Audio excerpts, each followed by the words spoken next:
Welcome. Let's begin. Today I'm going to tell you about the widow's mite. It's the small coin you saw on the thumbnail. The story of the poor widow giving her small offering at the temple is recorded in the Gospel of Mark. He, Jesus, sat down opposite the treasury and observed how the crowd put money into the treasury. Many rich people put in large sums. A poor widow also came and put in 2 small coins worth a few cents. Calling his disciples to himself, he said to them, "Amen, I say to you, this poor widow put in more than all the other contributors to the treasury, for they have all contributed from their surplus wealth, but she from her poverty has contributed all she had, her whole livelihood." That is from the book of Mark, chapter 12, verse 41 through 44. The Gospel of Luke, chapter 21, verse 1 through 4, records a similar version of the story of Jesus at the temple in Jerusalem. The widow's mite coin is the smallest coin in circulation in Jerusalem at the beginning of the 1st century, where they were crude, tiny bronze coins issued under the authority of Alexander Jannaeus decades before. Archaeological evidence indicates these coins were plentiful and circulated for many decades. Numismatics and archaeologists believe the coin the widow in the story most likely possessed was a small bronze coin known as a pruta. It is called a mite because it's small size, and it is the word used in the King James translation of the Bible.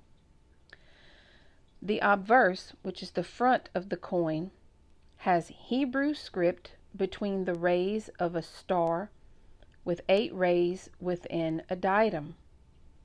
The legend translates as Yehrotana the king. The reverse, the back side of the coin, features a Greek inscription which translates as of King Alexander. The coins were issued during the years 104 BC to 76 BC. They were made of bronze, and they're slightly smaller in size than a US dime. The star is possibly a reference to the morning star, which is the planet Venus, the sun, or the heavens. Ancient peoples placed much emphasis on the movement of the sun, moon, and planets. The anchor was an important Seleucid symbol referring to the emperor's naval power. 1 pruta was worth 2 lepta, plural for lepton, which was the smallest denomination of coins minted in Judea during that period. For example, a loaf of bread would have cost 10 prutas. In the story, Jesus was in the section of the temple called the Court of the Women, an area where both men and women could enter, but this was the furthest a woman could go into the temple complex. Certain areas were restricted to only Jewish men, and the inner sanctuary could only be visited by priests. In the Court of the Women, there were boxes in which worshippers could deposit their temple tax and boxes for offerings. Widows were exempt from the half-shekel annual temple tax. Her small contribution must have been a purely free will donation for the upkeep of the temple. Now, the Jewish temple in Jerusalem was a massive 35-acre complex that began construction around 20 BC under the reign of Herod the Great. The outer courtyard, the court of the Gentiles,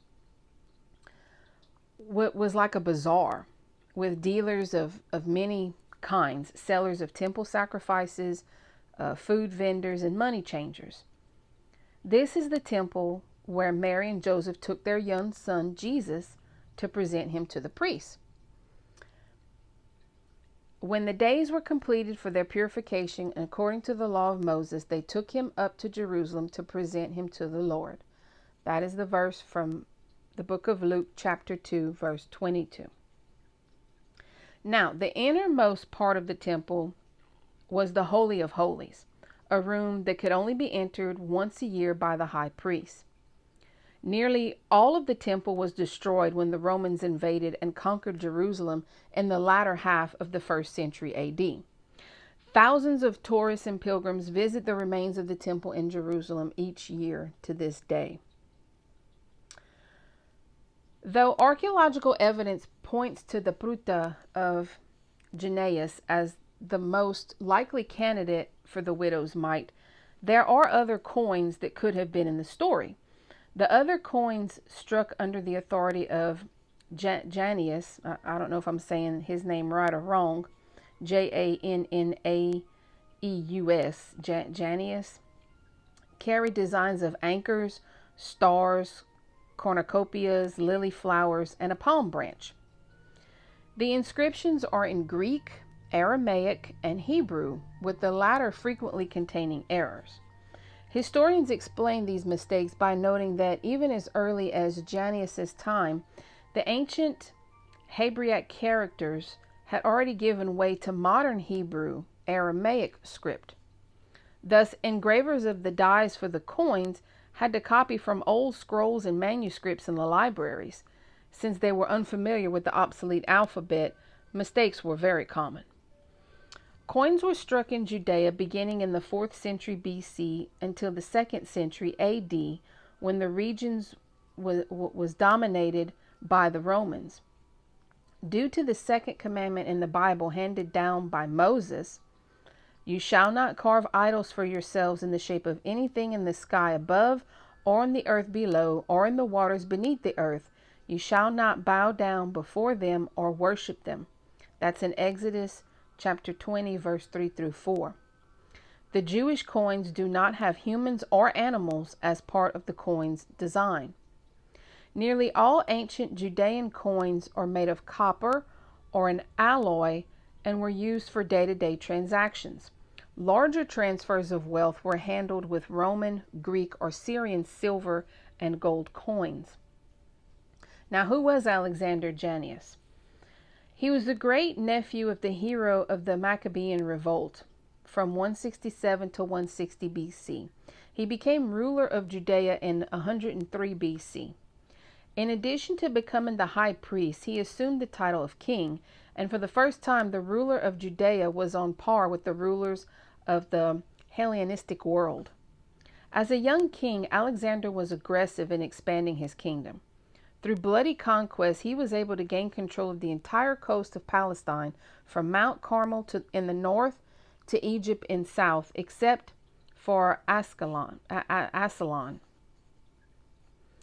At its greatest extent, Jannaeus' kingdom was about the same size as that ruled by King David. The second decade of Jannaeus' reign was marked by internal strife within his kingdom. His adoption of the customs and lifestyle of the Greeks and militarization caused serious concern with the citizens and the leaders of the Jews. The Pharisees, who were members of the priestly class, believed in strict adherence to the laws laid down in the Torah. They judged Jannaeus unfit as a high priest. The Pharisees held much sway with the people and stirred up dissent against the king because of their prejudice against him. The rebellion against the king sparked by the Pharisees came to a head in Jerusalem during the Feast of the Tabernacle, when Alexander, acting in his role as high priest, mocked the Pharisees during the libation ceremony. Rather than pour the ceremonial water on the altar as prescribed, Jannaeus poured the water on his feet. To show their disgust, the people pelted the king with lemons they already had in their hands as part of the ceremony. In revenge, Alexander had his soldiers brutally kill several hundred of those in attendance. The heinous act ignited a bloody civil war that lasted for 6 years until Alexander was defeated and fled into the mountains. Alexander was eventually able to regain the throne, since the people considered him the lesser of two evils, as foreign aggressors sought to take over the kingdom. In 76 BC, he was mortally wounded during a battle to seize a fortress east of the Jordan River.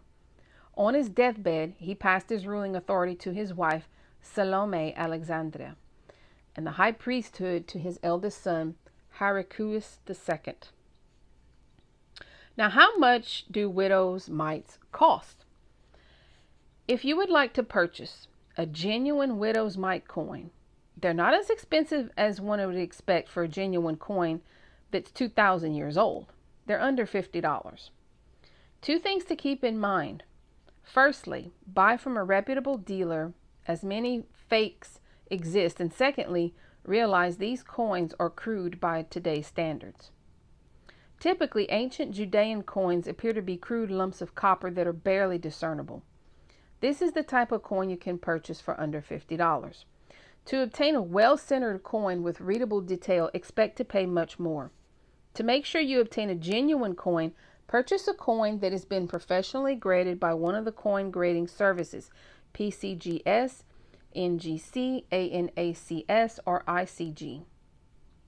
Professionally graded and encapsulated widow's mites start at around $75. So that is some history into the coin, the widow's mite, the coin that was given by a poor woman who gave everything she had. So thank you for listening for today, and you have a blessed day, and I will talk to you all in the next one. Goodbye.